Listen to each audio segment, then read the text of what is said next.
Bonjour bien-aimés frères et sœurs, bonne nouvelle semaine dans la présence de notre Dieu. Le Seigneur a répandu sa puissance sur nous, il a pourvu à nos besoins, il nous comble de sa grâce et nous protège de tout danger. Nous disons gloire à son nom. Et la semaine qui va commencer, il va faire encore des merveilleuses choses, des grandes et des bonnes choses pour nous. Alors gardons le focus sur Jésus-Christ et ayons la foi. Ce matin, nous allons parler de l'appui sûr quand tout va mal. Lorsque tout va mal dans ta vie, lorsque les choses ne se passent pas comme tu l'aurais souhaité, sur quoi ou sur qui est-ce que tu t'appuies? Dans les Psaumes, le chapitre 105, le verset 4 à 5, il est écrit « Ayez recours à l'Éternel et à son appui. Cherchez continuellement sa face. Souvenez-vous des prodiges qu'il a faits et de ses miracles et des jugements de sa bouche. » Mon frère, ma sœur, il n'y a personne sur cette terre qui n'ait jamais été confronté à des difficultés. Les riches comme les pauvres, les croyants comme les mécréants.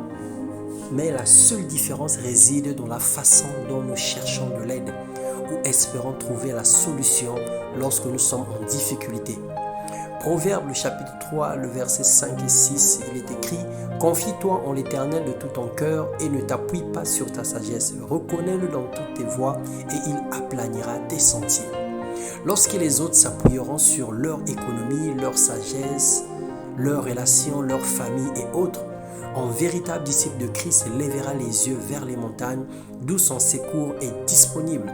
Il s'appuiera sur les promesses de Dieu.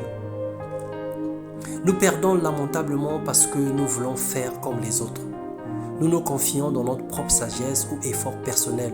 Nous mettons notre Dieu de côté, sinon en second plan. Nous nous rappelons qu'il y a un Dieu qui existe lorsque nous avons essayé des moyens personnels. Et c'est bien après qu'on se souvient qu'il y a un Seigneur qui est capable de faire. Il est important de faire de Jésus-Christ notre rempart, notre appui sûr, notre bannière et notre refuge, quel que soit ce que nous avons en notre possession.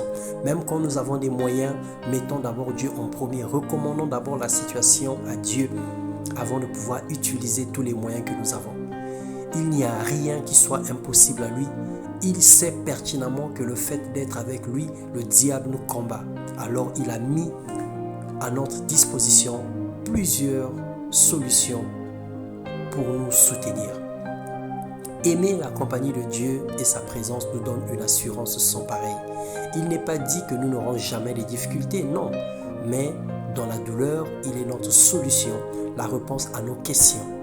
Alors que cette semaine qui commence, confie-toi en Dieu sur tout ce que tu dois faire. Confie-toi en l'Éternel, lève les yeux vers les montagnes, regarde à lui et espère en lui, car il est le secours qui ne manque pas dans la détresse. Père, nous avons besoin de toi, remplis-nous de ta présence, donne-nous la sagesse qui vient d'en haut, la confiance qui naît de la parole dans le nom puissant de Jésus et que tout ce que nous allons faire cette semaine puisse connaître une réussite. Préserve-nous de tout danger, de tout accident, éloigne de nous tout ce qui ne confesse pas ta Seigneurie et comble-nous de ta grâce et de ta paix parce que nous en avons besoin. Seigneur, rends-nous invisibles devant les plans de l'ennemi, rends-nous invisibles devant les attaques en sorcellant et en voûtant et garde-nous au centre de ta parole. Que nos yeux soient fixés sur toi et que nos cœurs, nos pensées soient au centre de ta volonté. Que tout l'honneur, la gloire te reviennent dans le nom puissant de Jésus. Amen. Que le Seigneur vous bénisse. Bonne journée, bonne semaine à tous.